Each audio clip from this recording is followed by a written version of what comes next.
అత్రి పుణ్యము అనసూయ భాగ్యము, అత్రి పుణ్యము అనసూయ భాగ్యము. అవతరించినాడు నేడు దత్తాత్రేయుడు, అవతరించినాడు నేను దత్తాత్రేయుడు. మార్గశిరమున వచ్చింది పౌర్ణిమ, మార్గశిరమున వచ్చింది పౌర్ణిమ. దత్త భక్తులందరికీ మహా పండుగ, దత్త భక్తులందరికీ మహా పండుగ. దత్తా గురు దత్తా గురు దత్త జై జై, దత్తా గురు దత్తా గురు దత్త జై జై, దత్తా గురు దత్తా గురు దత్త జై జై. అత్రి అనసూయ మాత తప ఫలముగా బ్రహ్మ విష్ణు మహేశ్వరులు ఒక్కటయ్యగా, బ్రహ్మ విష్ణు మహేశ్వరులు ఒక్కటవ్వగా. అవని జనుల పాప రాశి తిలుగజేయగా, అవని జనుల పాప రాశి తులుగజేయగా. ఆది గురువుగా దత్తుడు ఇలా వెలిసెగా, ఆది గురువుగా దత్తుడు ఇలా వెలిసెగా. దత్తా గురు దత్తా గురు దత్త జై జై, దత్తా గురు దత్తా గురు దత్త జై జై, దత్తా గురు దత్తా గురు దత్త జై జై. అత్రి పుణ్యము అనసూయ భాగ్యము, అత్రి పుణ్యము అనసూయ భాగ్యము. అవతరించినాడు నేడు దత్తాత్రేయుడు, అవతరించినాడు నేడు దత్తాత్రేయుడు. పీఠికాపురములో శ్రీపాదుడుగా, పీఠికాపురములో శ్రీపాదుడుగా.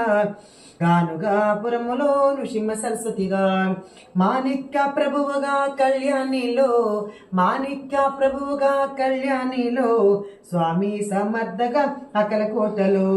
దత్తా గురు దత్తా గురు దత్త జై జై, దత్తా గురు దత్తా గురు దత్త జై జై, దత్తా గురు దత్తా గురు దత్త జై జై, దత్తా గురు దత్తా గురు దత్త జై జై.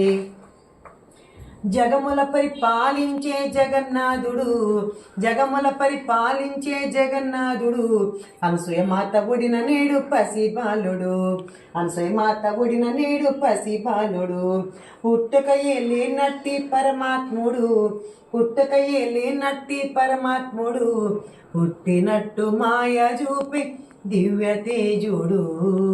దత్తా గురు దత్తా గురు దత్త జై జై, దత్తా గురు దత్తా గురు దత్త జై జై, దత్తా గురు దత్తా గురు దత్త జై జై, దత్తా గురు దత్తా గురు దత్త జై జై. దిగంబర దిగంబర శ్రీపాద వల్లభ దిగంబర, దిగంబర దిగంబర అవధూత చింతన దిగంబర. జై గురుదేవ దత్త. యూట్యూబ్ ప్రేక్షకులందరికీ జై గురుదేవ దత్త.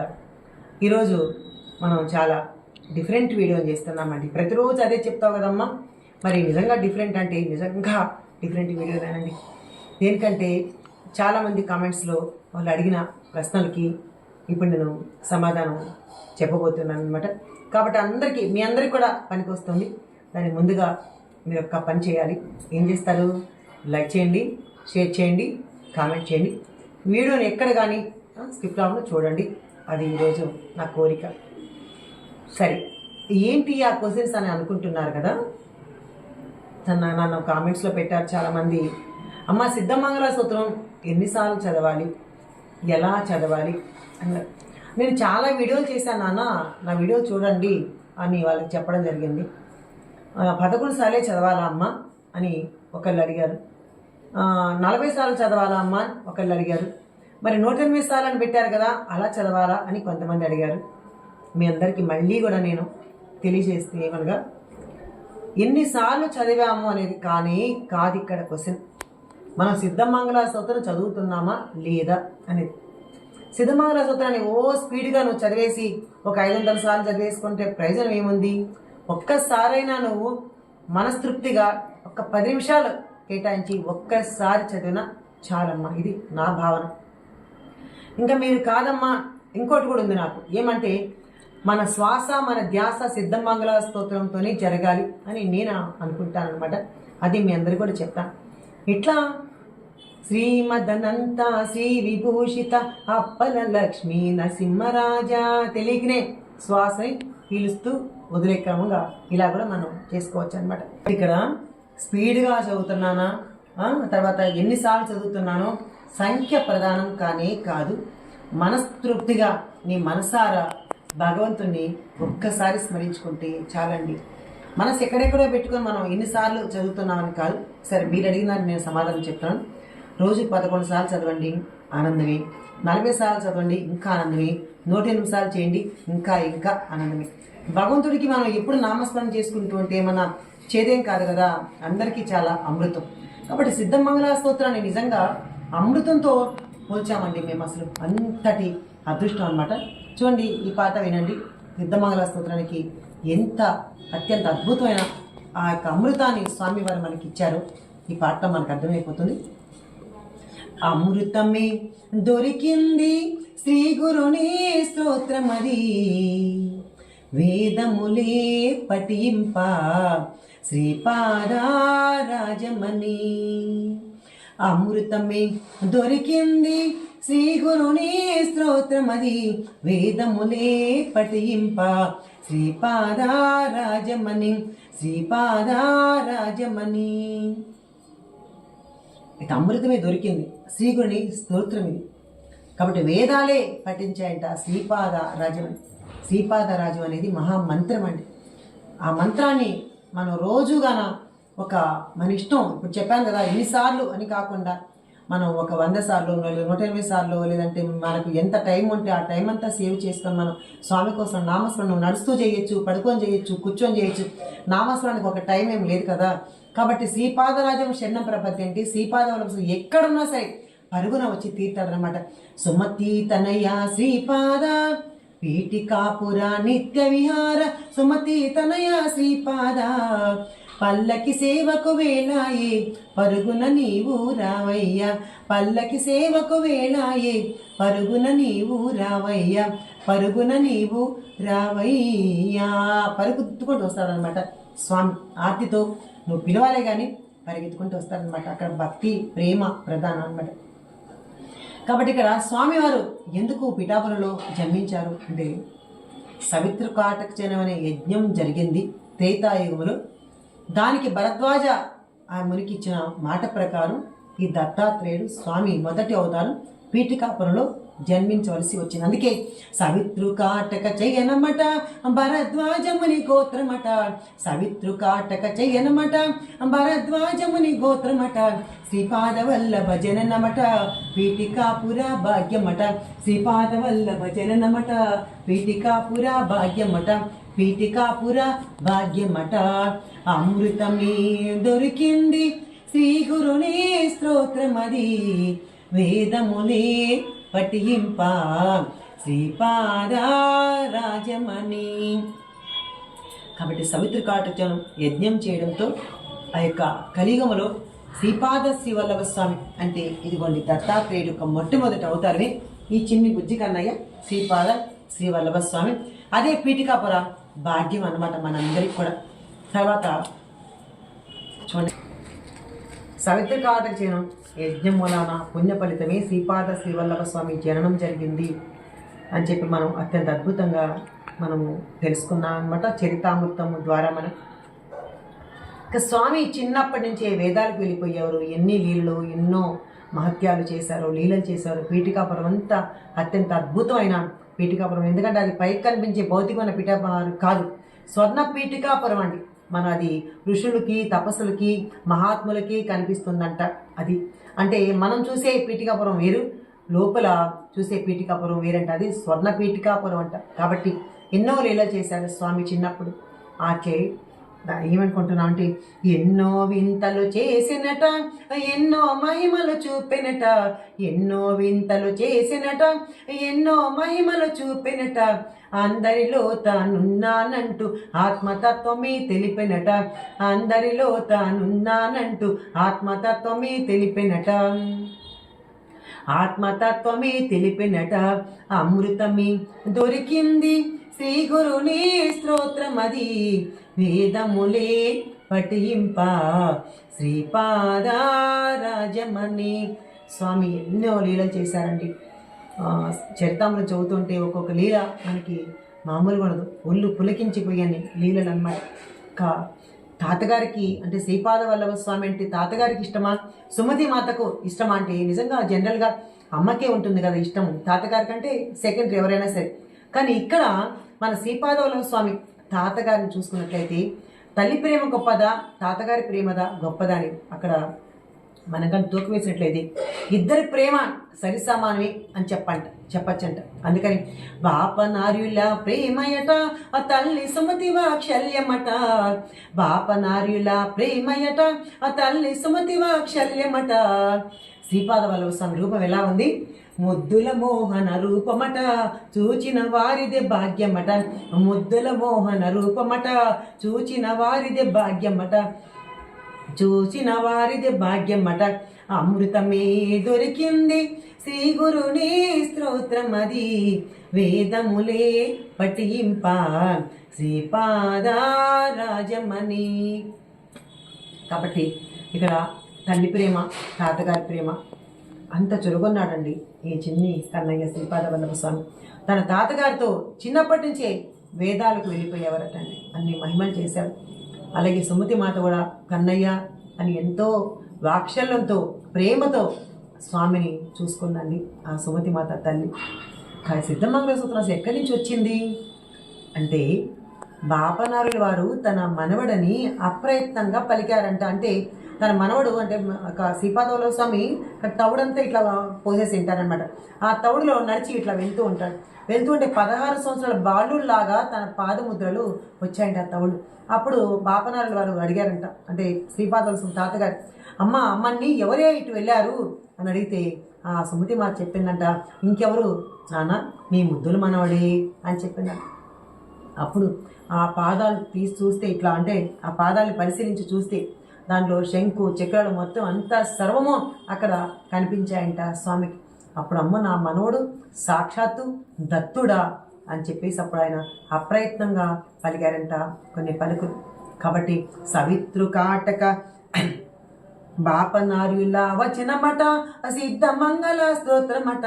బాపనారుడు పలికారు ఈ సిద్ధమంగళ స్తోత్రాన్ని. తన మనవడిని నా మనవడు అంత గొప్పవాడు, నా మనవడు తన మనవడిని తనే పొగుడుకున్నాడు. అంటే బాపనార్య నుత, నుత అంటే పొగడబడడం అనమాట. కాబట్టి బాపనార్యుల వారి చేత పొగిడించుకొనబడ శ్రీపాద శ్రీవల్లభ స్వామి. కాబట్టి బాపనార్యుల వచనమట సిద్ధమంగళ స్తోత్రమట, పలికిన వారు ధన్యులట వినిన నా కలుగును పుణ్యమట, పలికిన వారు ధన్యులట వినిన నా కలుగును పుణ్యమట, వినిన నా కలుగును పుణ్యమట. ఒకటి అమృతమే దొరికింది శ్రీ గురుని స్తోత్రమది, వేదములే పఠింప శ్రీపాద రాజమాది.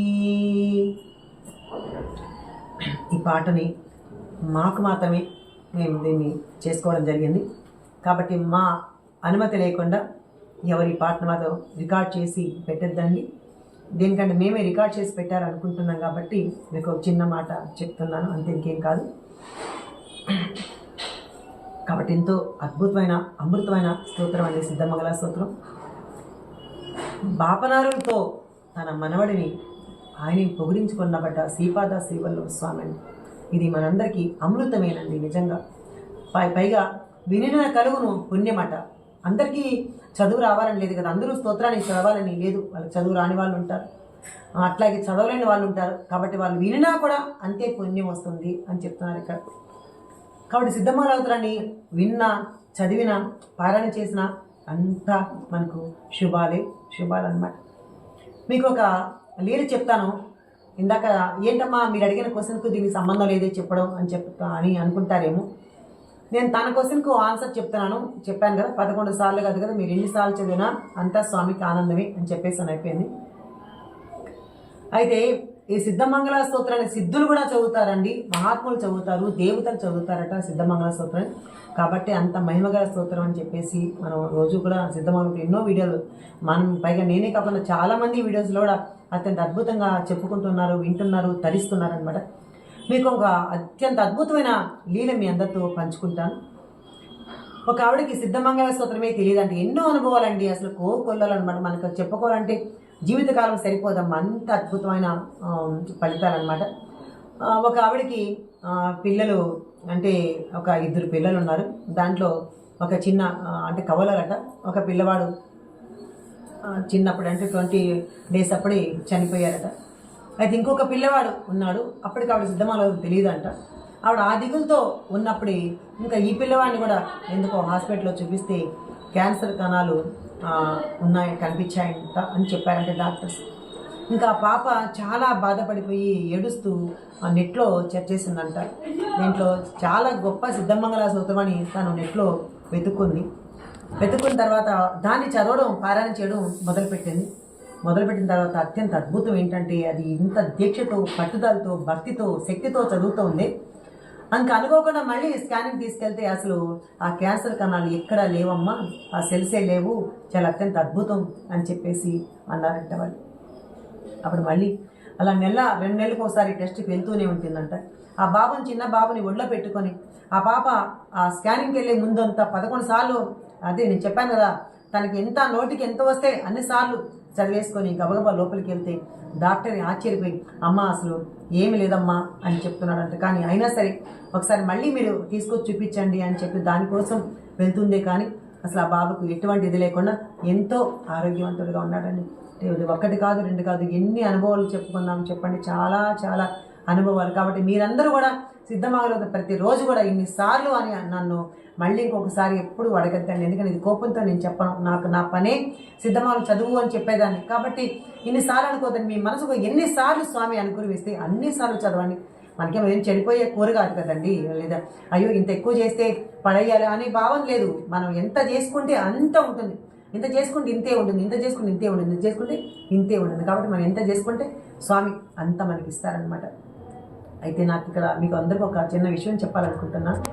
ఇది మనతోనే కాదండి. ఇప్పుడు నేను ఆనాడు ఒక 20 సంవత్సరాల క్రితం ఆ సిద్ధమంగళ సూత్రాన్ని స్వామివారు నాకు ఇచ్చారు. దాన్ని ఇలా అందరికీ అందిస్తూ అలా అలా వచ్చిందా పాకింది, చక్కగా అందరం చేసుకుంటున్నా.